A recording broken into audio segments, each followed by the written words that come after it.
En el Sáhara está ocurriendo algo extraño. El agua, que según todas las leyendas debería desaparecer, se ha vuelto infinita en uno de los lugares. ¿Cómo es posible? Egipto ha puesto en marcha una máquina gracias a la cual cada día se recuperan 7,5 millones de metros cúbicos de agua, que, en lugar de perderse, vuelven al ciclo. En esencia, Egipto está haciendo que el desierto funcione como un circuito de agua o incluso como un generador de agua. No se trata de una medida puntual ni de una solución temporal, sino de una infraestructura diseñada para funcionar de forma permanente. Y aquí es donde empieza lo más interesante. Ni siquiera Israel, país que suele citarse como ejemplo cuando se habla de soluciones hídricas complejas, ha construido un sistema similar. Sin duda sabe lo que hace, pero Egipto le gana en esta carrera. Hoy analizaremos cómo Egipto ha logrado que el agua sea infinita y qué consecuencias puede tener un proyecto de este tipo no solo para el país, sino para toda la región. Cómo el agua dejó de desaparecer.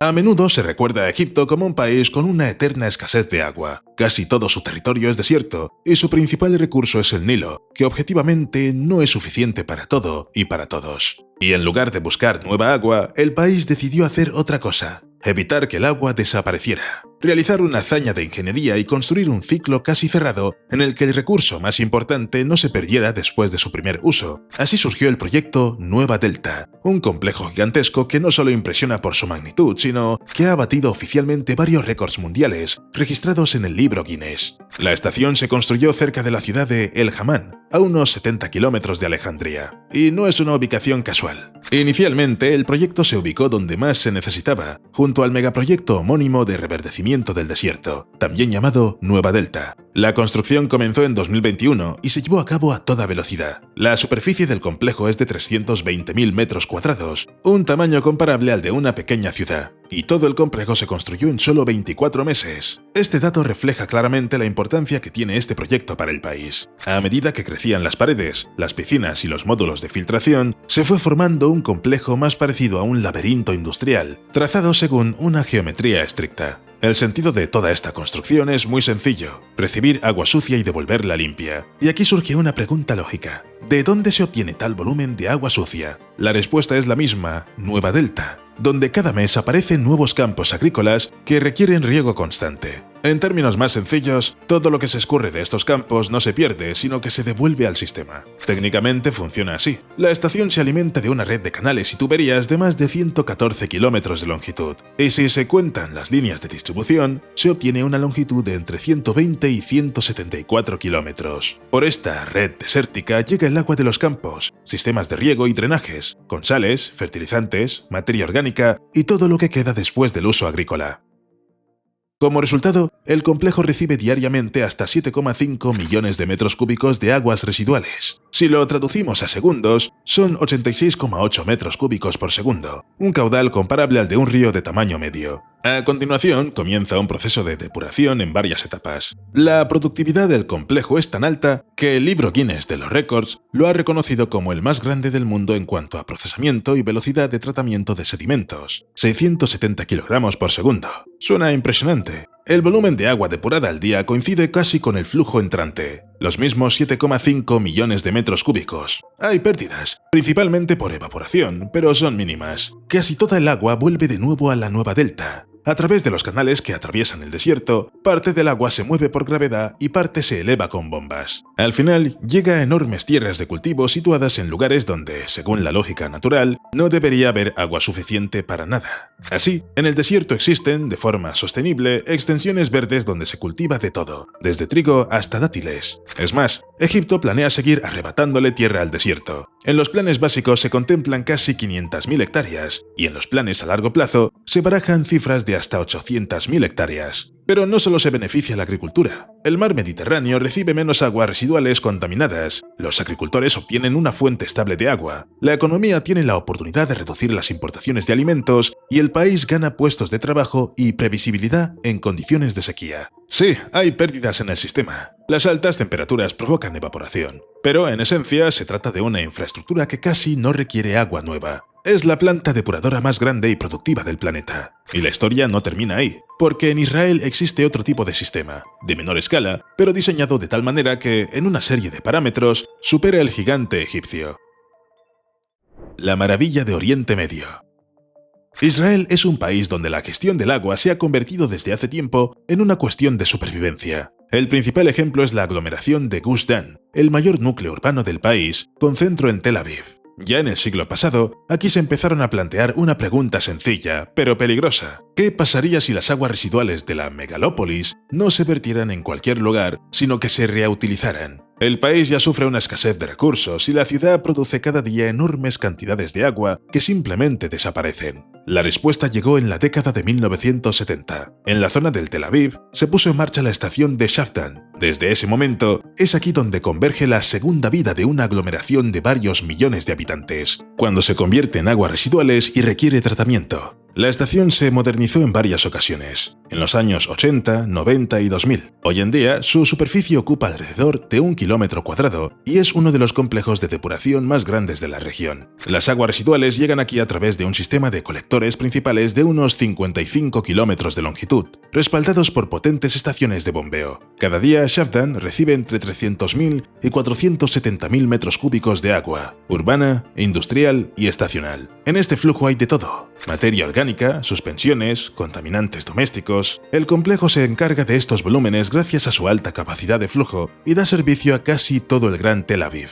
El esquema básico de depuración aquí es muy similar al Egipto: etapa mecánica, tratamiento biológico, filtración en varias etapas, pero luego Shafdan hace algo que el gigante egipcio no hace. Después de la depuración principal, el agua se dirige a estanques de infiltración especiales. Desde allí se filtra lentamente a través de la arena y las capas de tierra hasta una profundidad de 100 metros, llegando al acuífero subterráneo. En esencia, se trata de un filtro natural controlado, donde el agua se somete a un proceso adicional de purificación natural, eliminando los restos de virus, bacterias y parte de los microcontaminantes. Más adelante, el agua se utiliza de la misma manera que en Egipto, para regar el desierto. Entre 130 y 140 millones de metros cúbicos al año se envían al sur, al desierto del Negev. Allí, en condiciones que parecen incompatibles con la agricultura, funcionan invernaderos y campos al aire libre. En gran parte, gracias al agua de Shafdan, Israel se ha convertido en un gran exportador de productos agrícolas, desde papas hasta otros cultivos.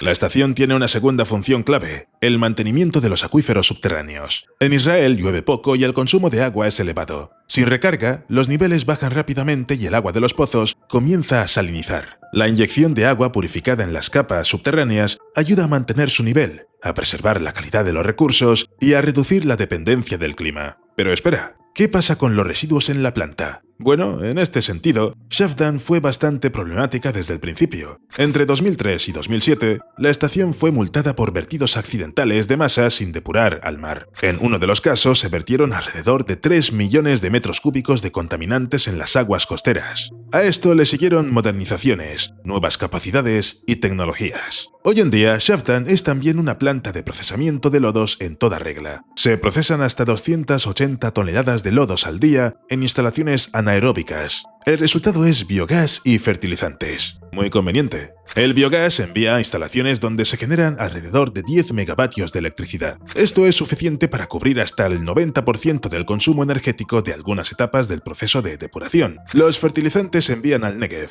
La planta cierra literalmente el ciclo. El agua, la energía y los nutrientes vuelven al desierto. Tanto en Egipto como en Israel, estas plantas son de vital importancia para sus países. Pero en esencia, solo son únicas por su escala y su filosofía, porque ya existen en el mundo sistemas en los que la purificación de agua corre a cargo de plantas vivas, que suelen flotar tranquilamente en ríos y mares.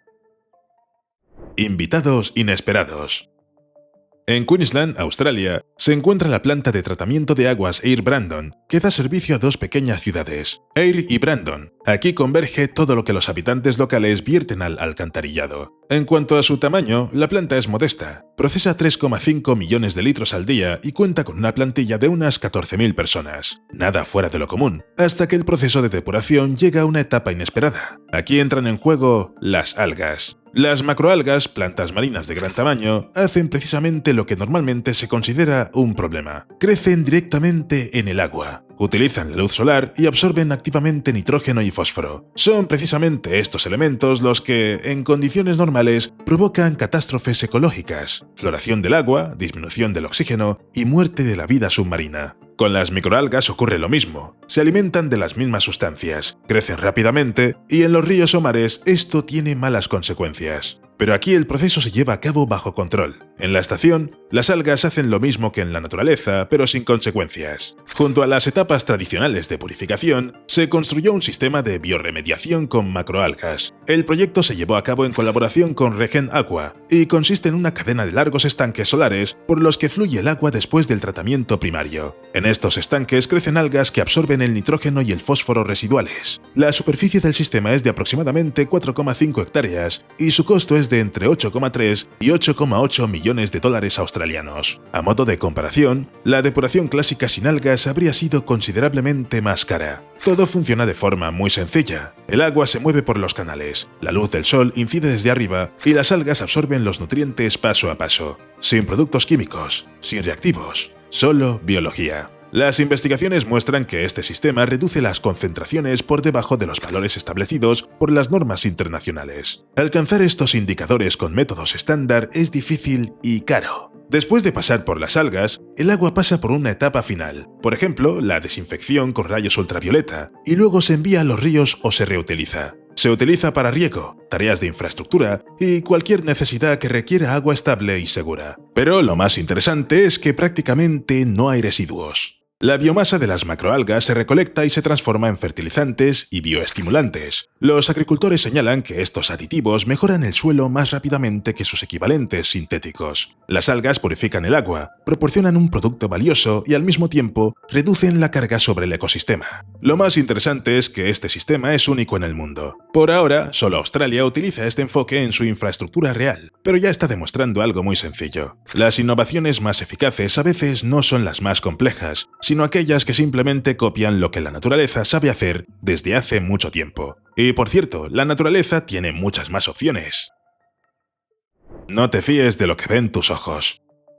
Imagina que vas por la calle y entras en un pabellón acristalado parecido a un invernadero. Dentro hay luz, vegetación y silencio. En algún lugar se oye el murmullo del agua. No hay olores ni ruidos. Y solo entonces te das cuenta. Estás en medio de una planta de tratamiento de aguas residuales. Sí, de esas que suelen parecer bañeras de hormigón, tuberías y una pesadilla industrial. La empresa orgánica Water ha cambiado por completo esta imagen. Para ellos, la depuración no es una planta en las afueras, sino un invernadero en el centro de la ciudad. Detrás del vidrio hay plantas, estructuras metálicas y tanques transparentes que funcionan como un único organismo vivo. La gente pasa por delante todos los días, sin siquiera imaginar que aquí se purifican las aguas residuales de barrios enteros. Pero todo comienza de forma habitual. El agua pasa por la aduanera. Rejillas, desarenadores. Sin ellos no se puede hacer nada. Pero a partir de ahí entra en juego lo que parece un truco de magia. En el centro del sistema se encuentra el reactor de la cadena alimentaria. El flujo de agua se mueve lentamente a lo largo de los módulos de raíces. Las raíces de las plantas liberan oxígeno y a su alrededor se crean las condiciones ideales para las bacterias. Les ayudan unos soportes plásticos especiales con una gran superficie en los que se asienta la microvida. Todo este ecosistema hace algo muy sencillo. Consume todo lo que para los humanos es contaminación. El resultado es un sistema doble, natural y artificial al mismo tiempo.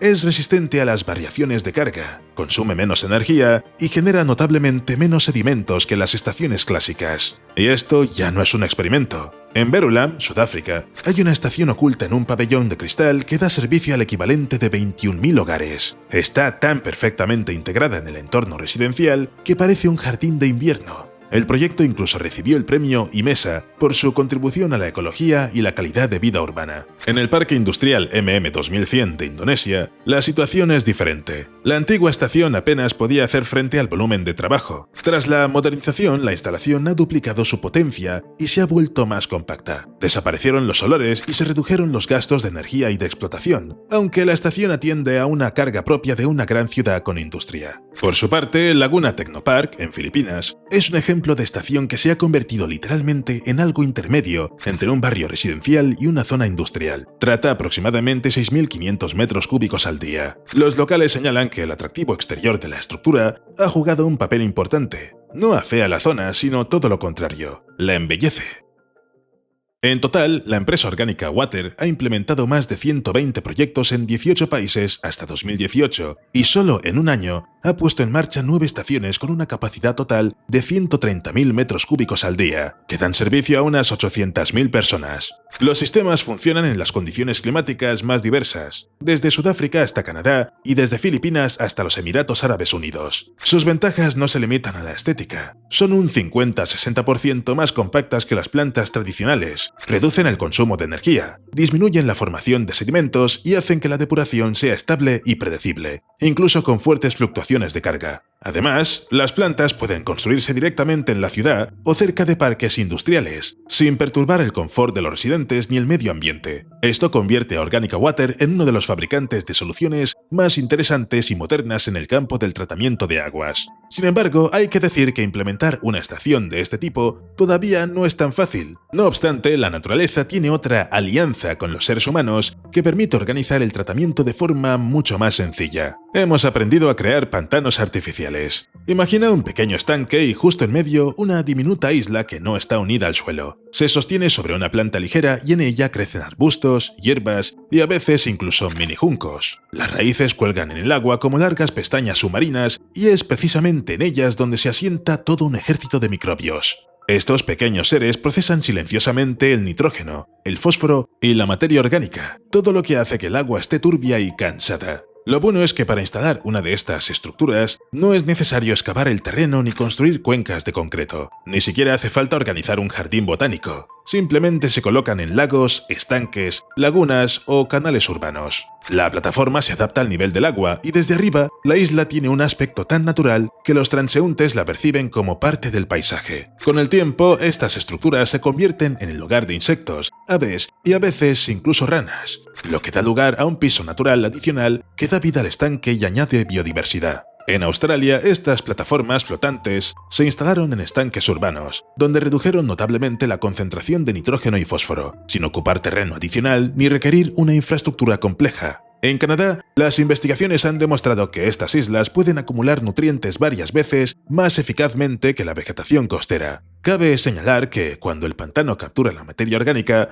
ésta se descompone menos sin oxígeno, lo que significa que se reducen las emisiones de metano, uno de los gases de efecto invernadero más calientes. En general, los sistemas flotantes son más eficientes energéticamente que los métodos de ingeniería clásicos y sus costos de operación son más bajos. Además, no requieren energía constante para la aireación, no necesitan mecánica compleja y pueden funcionar durante años con un mínimo de mantenimiento. Esta solución se elige para parques cuando es necesario mejorar la calidad del agua en estanques decorativos o para zonas industriales, donde es importante reducir la carga de nutrientes antes de su vertido. Visualmente, estas islas funcionan como un acento verde, pero en realidad se convierten en pequeñas granjas biológicas que, de forma silenciosa y constante, purifican el agua. Es sorprendente lo bien que han logrado disimular uno de los procesos más sucios del mundo.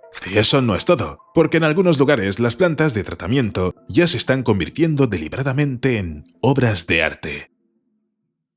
La Catedral de la Mierda.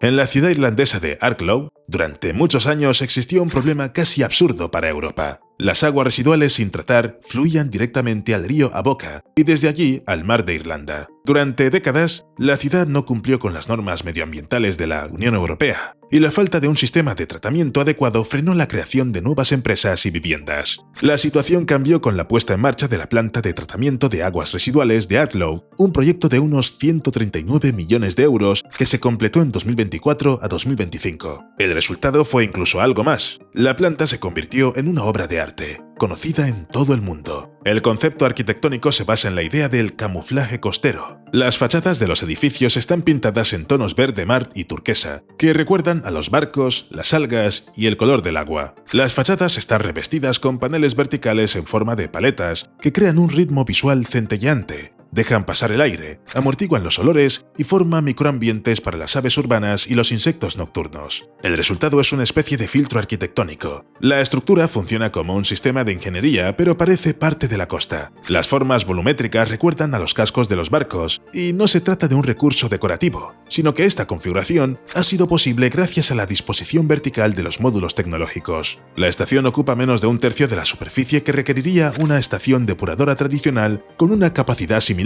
por lo que se ha podido utilizar el antiguo emplazamiento industrial sin necesidad de realizar una remodelación a gran escala del terreno. Los materiales se han seleccionado pensando en décadas de uso, revestimientos sostenibles, estructuras metálicas con requisitos mínimos de mantenimiento y una ventilación bien pensada que reduce los costos de funcionamiento. La planta de Arcglow se convirtió rápidamente en un objeto notable. Recibió la medalla Downs por su arquitectura excepcional y fue preseleccionada para el RIAA Public Choice Award 2025. Para una planta de tratamiento de aguas residuales, se trata de un éxito casi increíble. Los periodistas locales bautizaron la estación como Catedral de la Mierda, una descripción irónica, pero en cierto modo acertada, de la combinación de monumentalidad, rigor ingenieril y estética cuidada. Con toda esta belleza, es fácil olvidar la eficiencia, pero la estación tiene una eficiencia realmente buena. Está diseñada para 24.000 PE, es decir, el equivalente a la población con la posibilidad de aumentar la capacidad a 36.000 PE. ¿A dónde va el agua? Se ha construido una salida al mar con un diámetro de aproximadamente 630 milímetros y una longitud de 900 metros, que termina a una profundidad de unos 10 metros en mar abierto. Conduce las aguas residuales tratadas a una zona con corrientes activas, lo que minimiza la carga en aguas poco profundas y acelera la dilución. Parte de las necesidades energéticas se cubren con paneles solares instalados en el techo.